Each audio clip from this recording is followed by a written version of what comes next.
This is the Looking Glass platform, and as you log in, you are on the dashboard page, which shows the current projects. As you scroll down, you can also filter in which projects you'd like to see based on which ones you're working on. On the left side, you have a menu, has the projects list as well of all of the projects.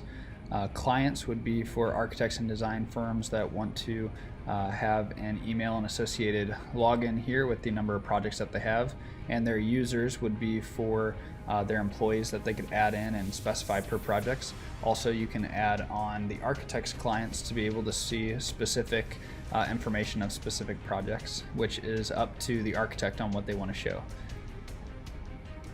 If I go into one of the projects, you can see the back-end storage of all the content. This can be visible by architect or by client. It's up to the architect's discretion. You can see the stored renderings of the experience I'm about to walk you through. You can store your construction documents here, so they're very easily accessible. If I want to see an elevation sheet, I can just click on it and it pops up in a different browser, but everything in one place. If I scroll back, you can see the points of interest that we've created in the experience. And this is a way for the architect to create certain views that they want the user or client to see, and they can also press play, and instead of physically walking through the space with the arrow keys, they can cycle through the points of interest. At the bottom we have a comments page, and this is used for quick and communication between architect and client.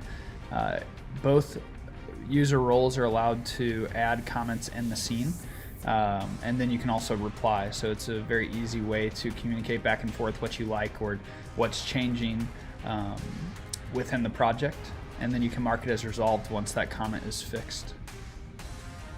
I'll go ahead and jump in. Anywhere you see this 360 button, you can jump into the experience.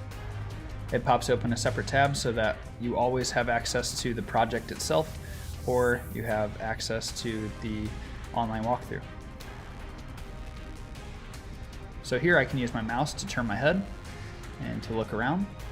Anything that you see highlighting when your mouse is on it is interactable, so if I click on that, it'll open up the coat closet so you can see the storage there, and you can close to click it as well.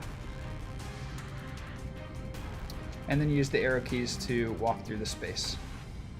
So you're actually immersed into the full design and can see the exact visuals of the plans that the designer has created. If that's too challenging for navigation for some clients, you can also just click on the floor wherever you'd like to go, and it will autonomously take you to that point, so you can see different views like that as well. In the top right, we have a Hamburger Menu of tools that we've given features available for the Looking Glass. They start with the points of interest, and again, these are all tied to the site as well.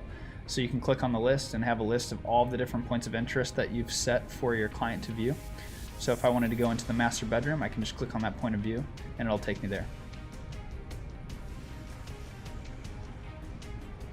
We also have a rendering tool, this camera here. At any time you like the view, you or your client, and you want to send this or use it for marketing, you can just click on this little camera tool and it'll save a thumbnail at the bottom right that you see here. And then of course on the back end, on the site, if you go back into the project, you'll see it right here in the renderings tab.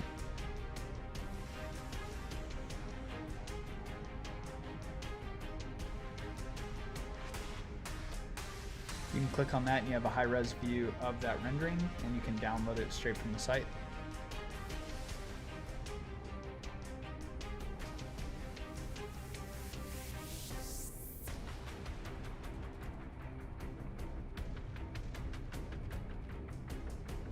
We also have a feature for inventory. This can change layouts, materials, and different furniture depending on what your project specific needs are. In this case, we changed the materials to show an option 1 or 2, depending on what the user wants the scene to look like or which apartment they're looking to purchase.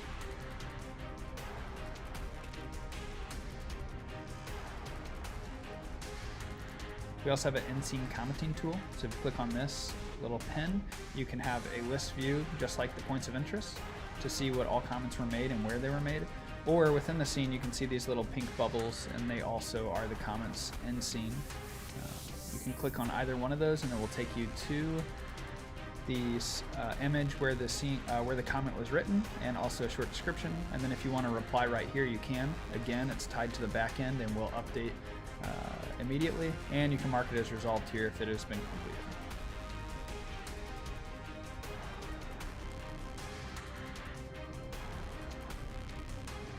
Lastly, we have a measuring tool, and this is useful for at any time you want to figure out what the width or dimension is of a specific space. You can just hover over that space and hold down the space bar, and it'll give you an exact dimension. The width of this room is 19 foot 11 inches. Now I can let go and I can just let that live there. And if I exit out of the measurements, it will be hidden. If I go back into it, it'll stay there. Or you can use the instead of using the laser pointer, you can use the tape measure tool, which is very similar, but allows you to get dimensions of spots that the laser measure wouldn't work. So I just click and drag to the side, and I can see that the coffee table is 2 foot 7 inches wide. If I want to delete these, I can just click on the end point, and it will remove that from the scene.